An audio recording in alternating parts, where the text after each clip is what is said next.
আজকে তৈরি করে দেখাবো এই ভিন্ন স্বাদের পায়েসের রেসিপিটা। আসসালামু আলাইকুম, সবাইকে কেমন আছে?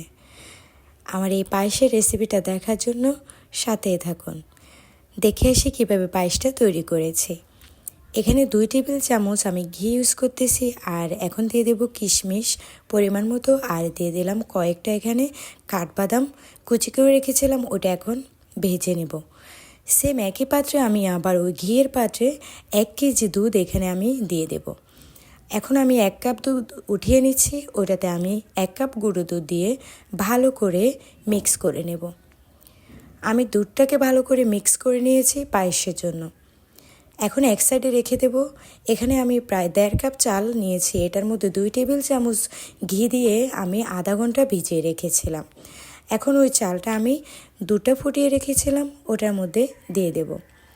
এখন ভালো করে চালটাকে দুধের সাথে মিক্স করে নেব।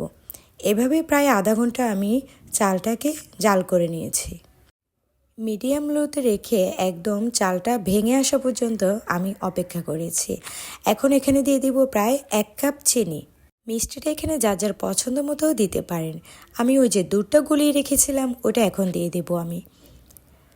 এখন দিয়ে দিব এখানে 1/2 টেবিল চামচ এখানে আমি লবণ ইউজ করতেছি। এখন সবগুলো উপকরণ আমি আবারও মিক্স করে নেব। আমি ভালো করে নেড়ে চেড়ে নিচ্ছি। আমি পায়েসের সাথে দুধটাকে আবারও মিক্স করে নিচ্ছি। এখানে কিছু বাদাম আমি কুচি করে রেখেছিলাম, ওটা এখন আমি দিয়ে দিলাম। এখন দিয়ে দেব এখানে মোরব্বা। এই মোরব্বাটা দিলে পায়েসটা আরও স্বাদ দ্বিগুণ বেড়ে যায়। এখন আবারও আমি ভালোভাবে মিক্স করে নেব সবগুলো উপকরণ। এখানে এখন দিয়ে দেব ভেজে রেখেছিলাম ওইখানে কিশমিশ আর বাদামটা, এখানে আমি দিয়ে পায়েসটাকে আবারও একটু নেড়ে চেড়ে 2 মিনিট রান্না করে নেব। পায়েসের ঘনত্বটা অনেকটাই সুন্দর হয়েছে। মাশাআল্লাহ, দেখতে যতটা সুন্দর হয়েছে খেতেও মন যাওয়া হয়েছে।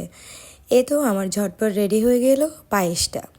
যদি আমার রেসিপিটি ভালো লেগে থাকে তাহলে কমেন্ট বক্সে জানাবেন কেমন হলো।